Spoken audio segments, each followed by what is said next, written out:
Hello everyone, welcome to another live hangout here at Voice Essentials, the first in a number of weeks, because I've been on holiday. It's you know how hard it is to get back into the run of things. The one consolation I had was that my first lesson was with Terry, who has just recently renamed her chat to the Feel Good Index. I like it, Terry. So Terry was my first lesson this morning, so that was a nice way to start term 3.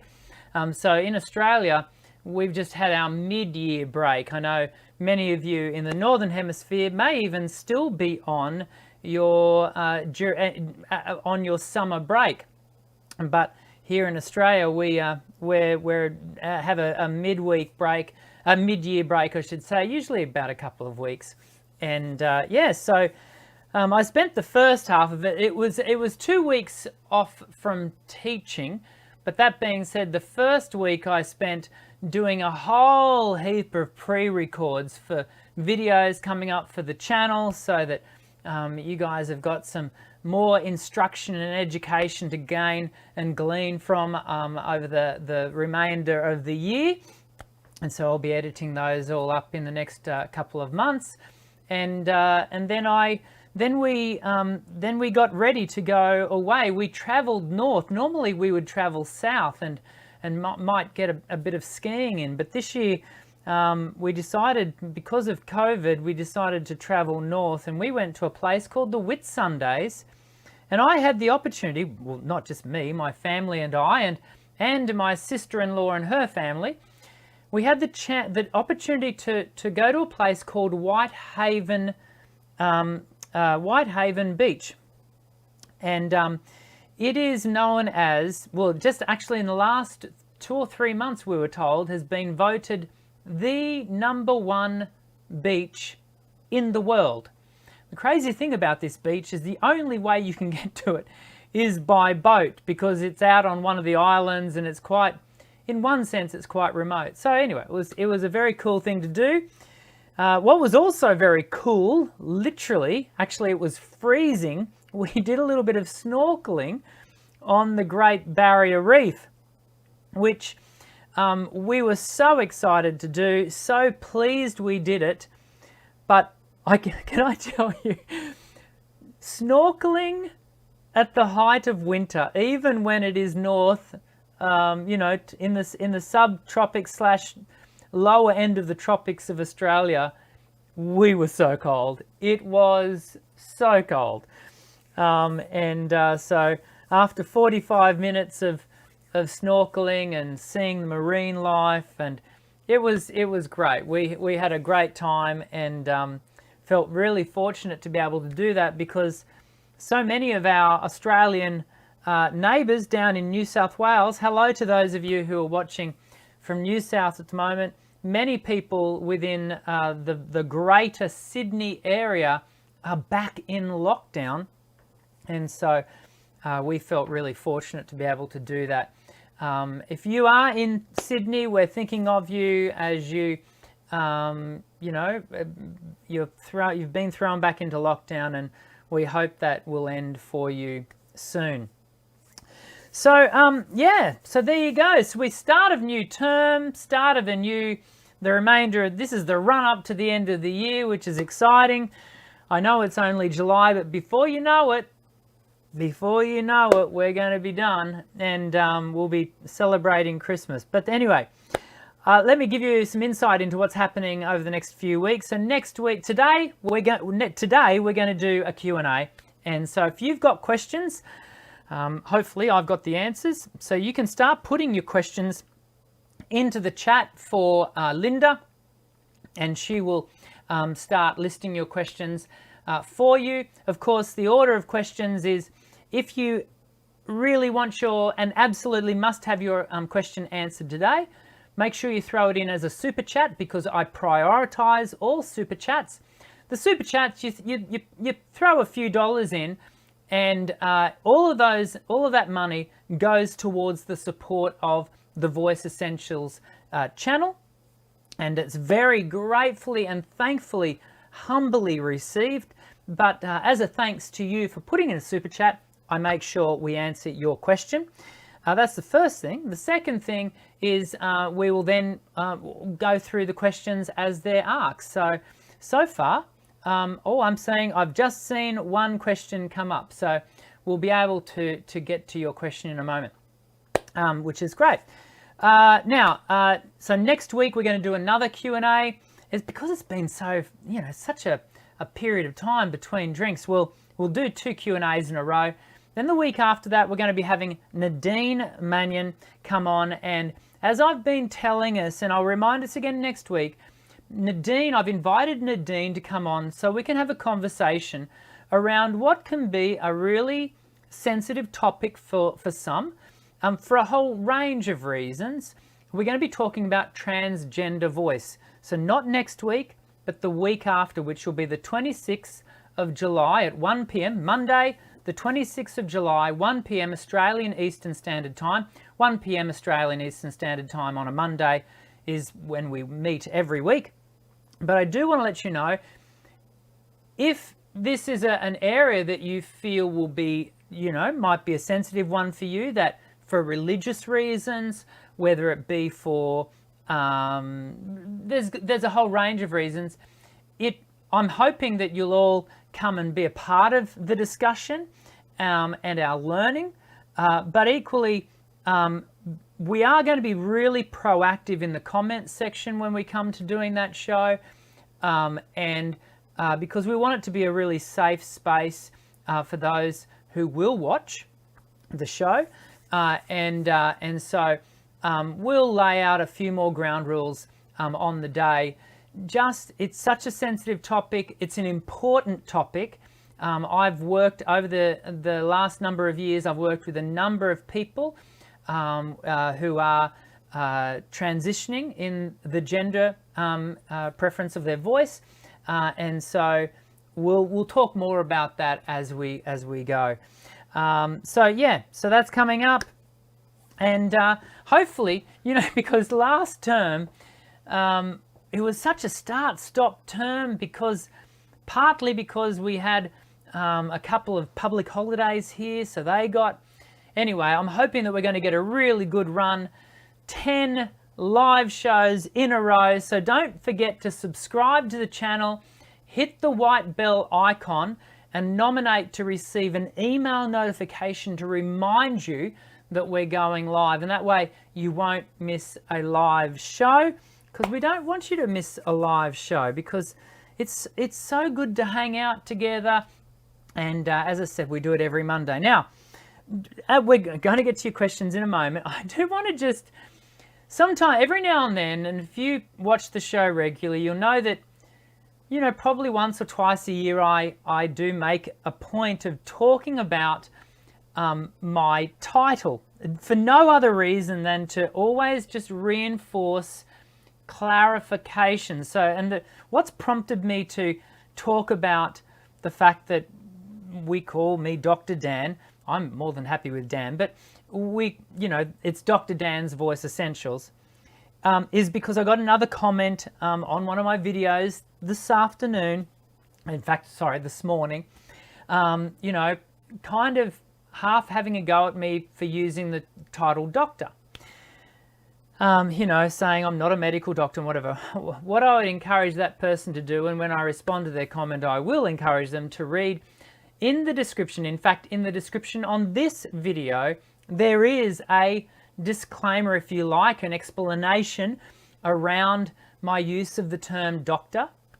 And that is, I am not a medical doctor. I've never claimed to be a medical doctor, and I don't intend on becoming a medical doctor.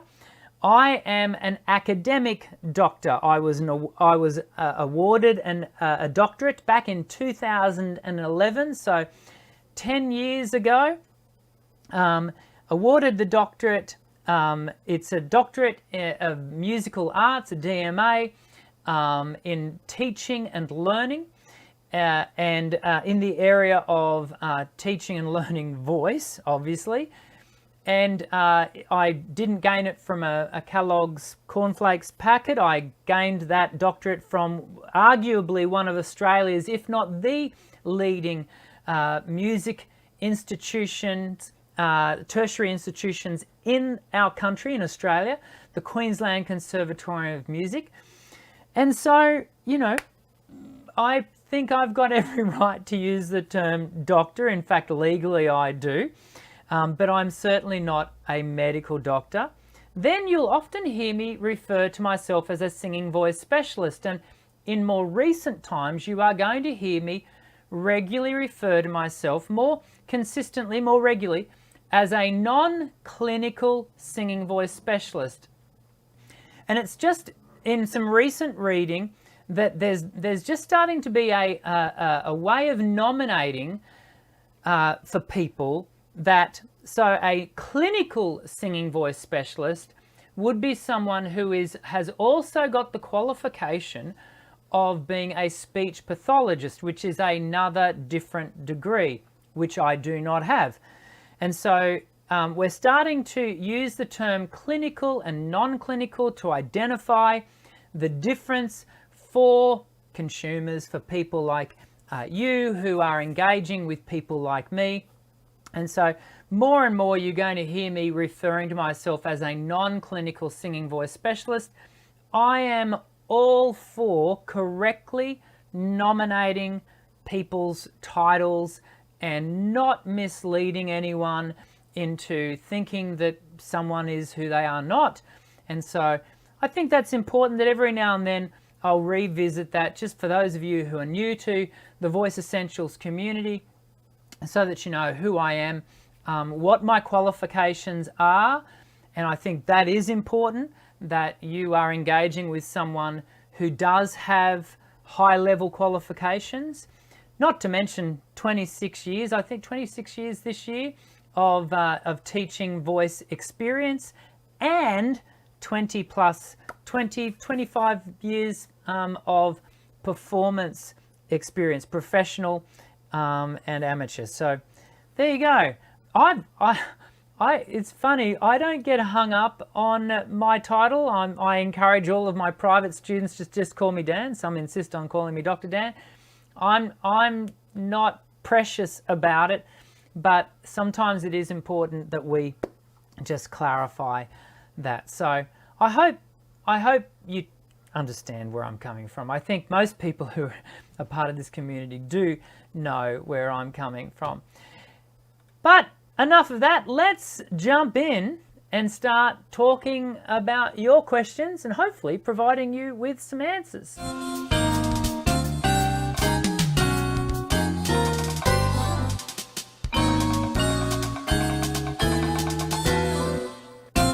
Okay, so let's dive in here to some Q&A, and looking forward to engaging with some of your questions here. Okay, so I've got Linda's just putting in, there is a question here from someone's, their name is a one year old. Anyway, I'll the question's in a script that I cannot read, so one year old, I think Linda's interpreting, or you gave it, yes, it's a very fancy font, Linda. Linda's given it a good crack. So the question is, hey, Dr. Dan, couple of questions. I'm 40 and wanting to develop a singing voice. Is it too late? What can I likely achieve? Absolutely not too late. Definitely you can participate and get engaged with learning. You know, our understanding about learning now, and when we combine those understandings with things like neuroplasticity, you can teach an old dog new tricks. I'd venture to say, at the age of 40, you are not an old dog. You're not even, these days, we're not even classifying that as the height of middle age. You're still a relatively young person. So definitely you can engage with the learning to sing process. I think you would find my Voice Essentials pathway of learning really effective in teaching you. So many of the people that do engage with my online courses are your age and much older. So I'd encourage you to jump in. As to what you can achieve, how long's a piece of string? There's no real way that I can tell you what you will achieve. Everyone's capacity, everyone's potential is different. But regardless of how long your piece of string is going to be, I encourage you to go for it. If it's something you want to do, then do it. You'll love it. And I hope that we, as a community here at Voice Essentials, myself as the teacher, can be a part of that journey with you. Kelly, we're having weekly lessons this term, Kelly, which I'm really looking forward to.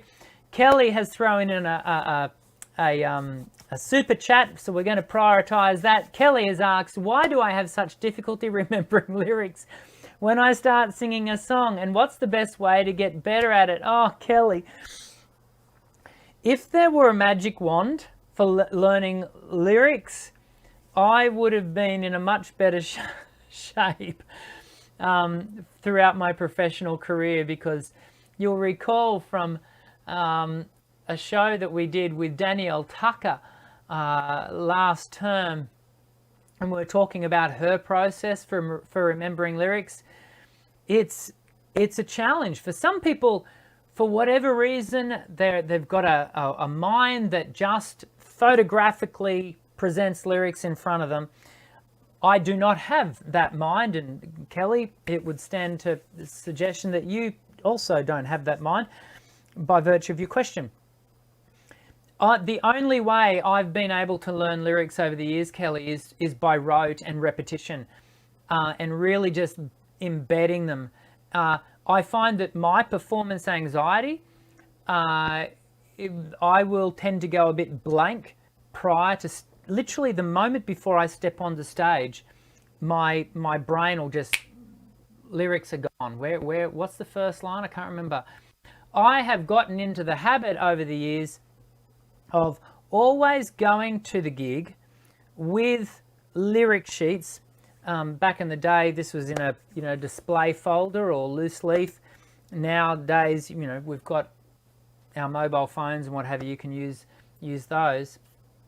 But and just before I walk out onto stage, I'll just take a glance at the opening line. I only need the opening line or two of the lyrics, and it's not because I haven't learnt them. It's just it just helps to keep in check my performance anxiety, and I find that is really helpful to me. Because no matter how long I did this thing, the lyrics was always, as I often say, lyrics were the bane of my professional existence. I could sing all the notes. I could, pitch was not a big challenge. Agility for the most part for the type of singing I was doing. Everything, but lyrics, oh dear. So I just found repetition, Kelly. Repetition. We can talk more about that on Friday or your Thursday when we get together and have your lesson. Road Sturm, thanks for your super chat too, Kelly. Road Sturm 32. I've been watching Dr. Dan's videos recently and found them quite useful. How do you get a session with him? How do you get a session with me, Road Sturm? You can, if you're wanting a private lesson, there is a link in the description section of this video, of every video that I put out, that takes you to my website. So I've got two websites. The one that you see going along the bottom of the screen here right now, voiceessentials.com.au, that is for the online courses and my learning materials, my exercises, etc. But if you're wanting to book a lesson, a private lesson, you do that via a different website, www.djarts, which is djarts.com.au. And there's a link. You'll be able to figure that out once you get onto the site. Right now, as it stands, unless I do actually have a few free spots this week, because I've had to put all of my students online for the first week because we've got mandatory mask wearing here in Brisbane at the moment. So I've put all my students back online for this week, and as a result, there are 2 or 3 free spots that you might be able to find. But literally from next week onwards, I currently have no free spots. That's because I am 100% booked up with my recurring students.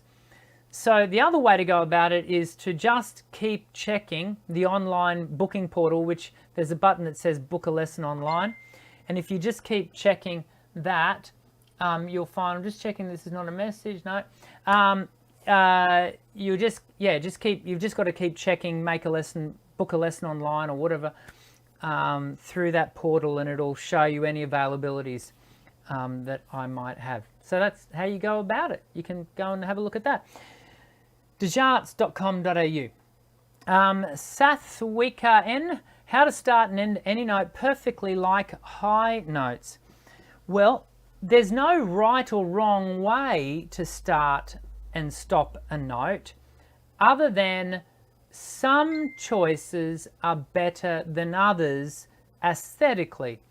So within Voice Essentials 2 and Voice Essentials 3 exercise collections, we do have some onset and offset activities. And onset, and you can look at, I've done videos on this on the channel, so you can go and check those out.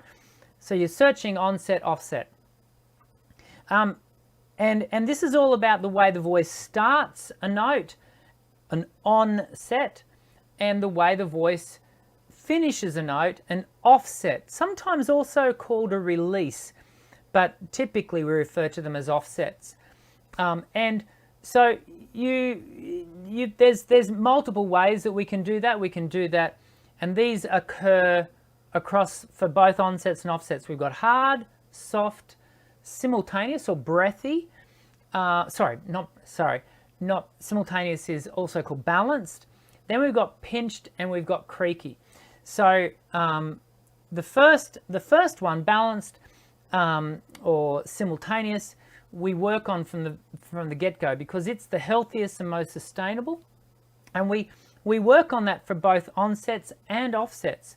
It's where the vocal folds and the air simultaneously, that's where we get the term simultaneous, where they occur at the same time in a balanced way. So the air and the vocal folds are starting together and or stopping together. And so as far as when we then are working on that for high notes, then often that comes down to how you're balancing the musculature. And really the only way that we are able to get up into those high notes is to be managing our tension well. Excuse me. And so we're always working on the way our what we're doing with our musculature when we're up in extensive range. So hopefully that is helpful to you, but I would encourage you to go and check out the onsets, offsets videos on the channel. Mackenzie, my voice still sounds like a child and I'm 24. Why is that, and how can I mature it or make it sound louder? Mackenzie, at the age of 24, for the most part, your larynx is coming towards this. Certainly, it will have fully grown. So it's not going to get any bigger. And our vocal tract shape and size all contribute, and therefore the size of our vocal folds, the amount of muscular body that our vocal folds have, the way our vocal tract can shape and the length of it, these all contribute to the type of voice that we have. The voice is not fully, completely formed in its maturity until the late 20s, early 30s, when the ossification of the cartilage has completely. So ossification is where the cartilage, which starts out the end of our nose, which is the wiggly bit, and now our ear, that's cartilage in there. And so we need that cartilage over time within the larynx ossifies, and it becomes as hard as bone, and so the mechanism becomes much more rigorous. This is why, if we go back 100, 150 years in classical voice, there were certain roles within opera and within certain classical repertoire that were not permitted to be sung by younger voices, and they were reserved for voices that were in their late 30s, early 40s and beyond, simply because they knew that the mechanism had not fully matured to a point that it could handle that level of application. I don't know to what extent that sort of same rule is applied in today's classical world, because I'm not a classical singing teacher, but I think there's something in that. For us as contemporary singers, whether Mackenzie, like yourself, you're passionate about your music theatre, or whether in my case pop rock area and crossover stuff, I think there's something in that for us to recognize that, and I can, when I reflect back on my own voice, my voice became so much more reliable as I aged into my early 30s. And when I got into my early 30s, suddenly the voice would always do what I wanted it to do. Earlier on, not so much. Now, that was partly because I was still developing in my craft and in my skill, but I think to a certain extent, and this is only n equals 1, so we can't draw too much from this. This would have to be an entire longitudinal study by a PhD candidate and a research team. But I think there's something in the fact that in the younger years, the voice is just less stable, and that's because I think there may be something in that sort of structural element of the larynx itself. Back to your question, more specifically, Mackenzie, I know you're nominating for yourself that you feel like you sound like a child, and of course I've heard some of your recordings on the Facebook community group. Hey, for those of you watching, if you're not a part of our Facebook community, just go to Facebook, jump on. You do need to just search Voice Essentials Community Group, and it'll come up. You do have to answer some questions. You must accept the group admin rules, otherwise you won't become a part of the group. But then it's from that point it's free and open, and we'd love to have you participate. So that's where I've seen and heard Mackenzie sing many times. Mackenzie, when I hear you, I can hear what you're saying in regards to, I don't hear a child, because a child doesn't bring 24 years of maturity with them. But perhaps tonally you feel like your voice is still light and small. It may well be, Mackenzie, that your voice will continue to be lighter and smaller than others around you. But that actually can be a point of difference. And I don't think we should shy away from those points of difference. For example, if Kristen Chenoweth, and Mackenzie, I'm almost certain you know who I'm talking about, if she had have shied away from what is for her a very distinct tonal colour, if she had have shied away from that, well, we wouldn't have got the marvellous, talent that she is. But she didn't. She's actually, if anything, Kristen Chenoweth has lent into that sound, and very twangy, very, very focused, but very distinct sound. And so, Mackenzie, what we have to do is we have to reconcile with ourselves, and be who we are and love who we are, because at an anatomical level, there ain't much you can do to change it. So something to be mindful of. Yeah, I hope that's encouraging, Mackenzie. That's what I want it to be, is encouraging. Wicco.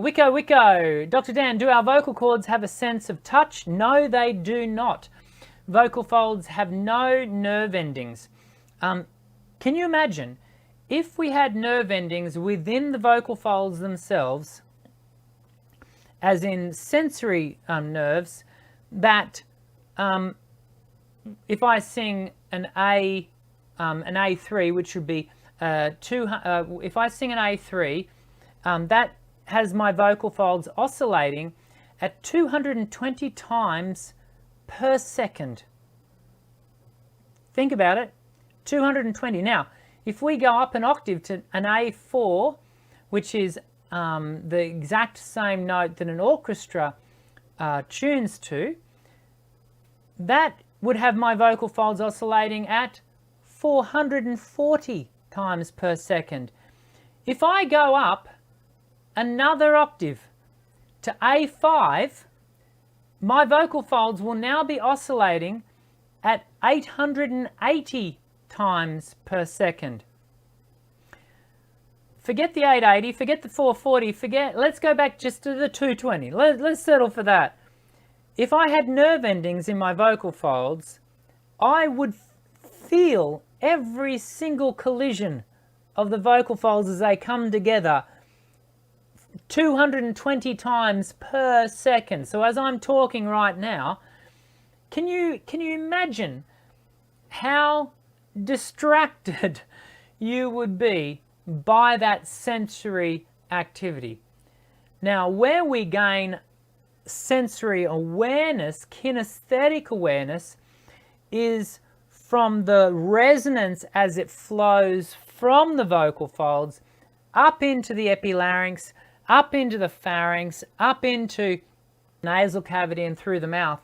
And we certainly get a sense of resonance and presence and shape, but there are no nerve endings in the vocal folds themselves. That is why, one final thing, that is why if we get sick with laryngitis and we become even to the point of being aphonic, that is having no voice, suddenly I have no sound. If I'm aphonic with laryngitis, that means my vocal folds have swollen to such a point that they will not create sound. They just can't create enough adduction to form tone. And yet, for those of you who have had laryngitis in the past, you will know that there's often no pain associated with pure laryngitis. There's just nothing comes out. And so even though at that point that's as kind of as sick, acute sickness that your larynx can experience, it doesn't hurt because there's no nerve endings. Tanvir, Alam, I got pain in my throat even singing after a minute, please help. That could be for so many different reasons, that if that is a consistent thing that's happening for you, Tanvir, my only advice is to encourage you to go and have a full vocal assessment by a laryngologist, so they can ascertain if there's a pathology issue going on.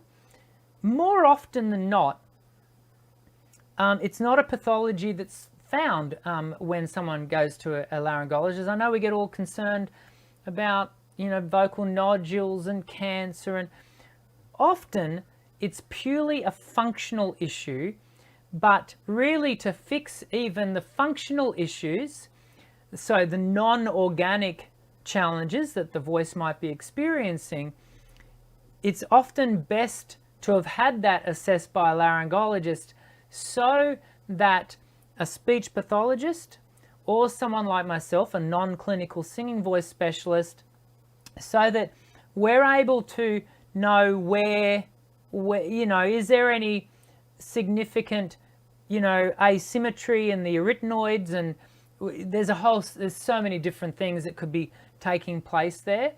And so I can't give you any better advice, firstly not having heard you or seen you, than other than encouraging you to seek out a full vocal assessment. Fidel Abraham Martinez Cruz, big full name. Hello, Dr. Dan and everyone. Do you have favorite Christian artists or songs? Yeah, over the years, I've had many. I grew up listening to Petra, as I've shared many times. I loved Petra, particularly the Greg X Volts days, prior to, was it Schmidt? Trying to remember Schmidt's first name. Was it Michael? No. Anyway, Whiteheart,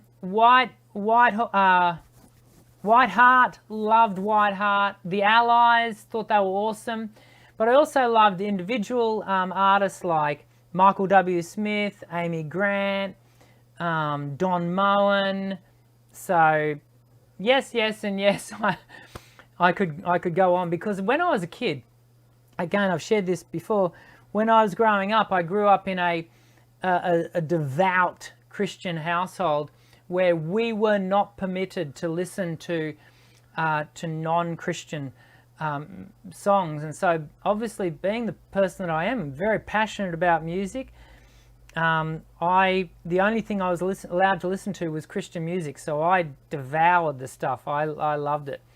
You know, got into a little bit of Striper, a little bit of my favorite heavy metal Christian band at the time was a group called One Bad Pig. I think as a teenager it was the name more than anything. I just thought their name was awesome. One Bad Pig. Okay. Back to Mark's question. We will wrap this up in a moment, everyone. So if you absolutely need your question answered, now is the time to put in a super chat. Otherwise, we're only going to do a couple more questions. When practicing singing while standing, do you keep your knees locked or are they a little bent? I have lordosis and I think my posture is awful for learning to sing. Yeah, look, posture is so important when it comes to singing. But as you would learn as a part of my Voice Essentials program, we go through one, in fact, in module 1, which you can do as a free preview, incidentally. If you go to the thing across the bottom here, voiceessentials.com.au, and as I say it, there it is. Enroll today. Voiceessentials.com.au. You can enroll in the first module completely for free. And the first module actually talks about this very thing. So, Mark, I'm going to encourage you, go and enroll in the first module, completely free, no obligation to continue, but you will be able to workshop that very question for yourself, and there's instruction to go with that. But long story short, no, we do not want locked knees. We want soft knees that are dynamic and buoyant. One last question. Raz Manager, or MGR, I hit D5, but not while singing. Why? I don't know why. I would venture it's either you're being cheeky and you're referencing something else. I've got a new video coming out, everyone. Not the new August video. It talks about extending your range safely. And I actually do some examples for everyone. And I actually show myself singing up to, I think ultimately I get to an A5 when I'm lip bubbling, and an A flat 5 when I am just singing an open vowel. So keep your eye out for that. We are going to do one more question down to here. Renzel Coronel. Does mixing require you to have both your chest voice and head voice hit the same note? Like if I cannot hit an A4 in chest, does that mean I can't balance mix it? Okay, really good question. Renzel, I get to direct you to go and to literally jump onto my channel, and the most recent video is how to master your mix. I want you to go over and watch that entire video. That's the key with my videos. It's important to watch the entire video because we educate you. It's not just, for your vicarious enjoyment, although some of you might enjoy it from that level, but if you want the full education, watch the full video. And literally, Renzel, the most recent video is about mixed voice. Now, if you're not completely knowledgeable about the way the voice mechanically and acoustically works when you're singing in head voice, chest voice mix, there's another link within the description section of that video that will direct you to another video which is far more in depth about the structure of all of that. So I'd encourage you to go and watch both, and I think you'll find that really informative. Well, we got through 10 questions today, but that still leaves 13 others to answer, which we're just not going to get to, unfortunately. Oh, look, let's do one more. We'll do one more and then that's it. Okay, Shock Excel. Are there any trustworthy singing YouTubers you know of? Because I practice singing every day, but I want to make sure it's not a waste. Yeah. Yes, there are. There absolutely are people who you can trust are in this whole YouTube space to educate you. And to educate you to the best of their ability, as I do, to educate you with the latest understandings. We go to conferences, we read the books. I'll give you a look at something. If I can show you, can I show you this? So this is the books. Can you see my library sitting over there? And so that's the books. You can see sort of sitting over there near my guitar. That's the kind of reading that I'm regularly doing. And when I say regularly, I mean regularly doing to update and keep my information fresh. That's what you want to go looking for. What you want to avoid, and I am going to stop short of naming names. You want to steer away from people, YouTubers, who seem to be an island unto themselves. And that is that they have set themselves up as a standalone guru, that their method or whatever has been fully formed, almost like in a bubble, in a vacuum, because to their way of saying it, they were unable to find anything that would work. The way I approach my learning is I tend to be quite suspicious of that. And that's simply because no man or woman has a monopoly on knowledge. Knowledge is a gathered commodity that we all have to contribute to. That's, for example, what a doctorate is. A doctorate is a development of new knowledge that gets added to the greater sphere of knowledge that we as mankind are building upon. The moment someone says, you know what, I think I know how to do this better than anyone, and they sort of walk away and develop their own little world, that's where it gets a little bit tricky. And so go in search of YouTubers who are regularly ready, willing and able to identify people who are not only their historical influences, that are currently influencing us. This is why I get guests onto the show, internationally regarded and respected pedagogues, people who are not only my peers, but sometimes my seniors, people who have traveled the journey longer than I have, because none of us have arrived. And that's what I'm trying to do here at Voice Essentials, is build a community where our learning is a collective. It's not, you know, Dr. Dan the Master, everyone else has to listen. I do not have all the answers by a long shot. But the answers that I do have, I always try to give out to you via these Q&As. For example, Daniel Farmer has thrown in one last question. It's a super chat, so I am going to answer it, but it is the last thing that we're going to do today. How can I correct over-pronouncing the S sound when I sing? Yeah, the S being a sibilant, in Voice Essentials 2, we do have a sibilant fricative activity. In fact, there's another one in Voice Essentials 3, where you can workshop the sibilant fricatives, S being one of them.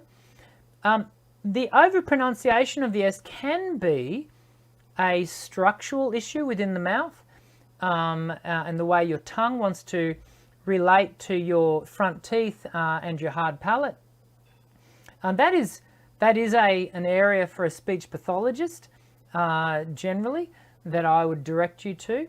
But it can be also an overdriving of the air. So if there's too much air pressure, it will force and cause the S to overpronounce. So it might be an air pressure thing, Daniel. It may well be that it's something else. And play with the air pressure, see if that provides you with any relief to the overpronunciation of it. But other than that, I highly recommend seeking the advice from a speech pathologist who can talk to you about the aspect of that particular sound. If it's something that's only happening during your singing, I'm given to thinking it's likely to be an air pressure thing, but it is hard to say without actually hearing you or seeing you. Thanks for the super chat. The end of another great Q&A. I've enjoyed hanging out with you all, and of course next week we're going to do this all again. Hey, if you've enjoyed today's hangout, hit the thumbs up, and don't forget to subscribe. Tell your fellow music singing lovers, come and join the community. We are quickly approaching the 200,000 subscribers. Can you believe it? I think we're up to 191 or something at the moment. So by the end of the year, I would like to think we'll have cracked the 200. That'll be something to celebrate for us as a community, and I hope you're one of those people. But until we get together next Monday, Australian Eastern Standard Time at 1 p.m, I very much hope we can all hang out again, and it'll be great. First week back after 2 weeks holiday. I'll probably be crawling towards the end of the week, but anyway, I look forward to seeing you again. Have a great week, everyone. I'll see you again soon. I'm Dr. Dan. Sing well.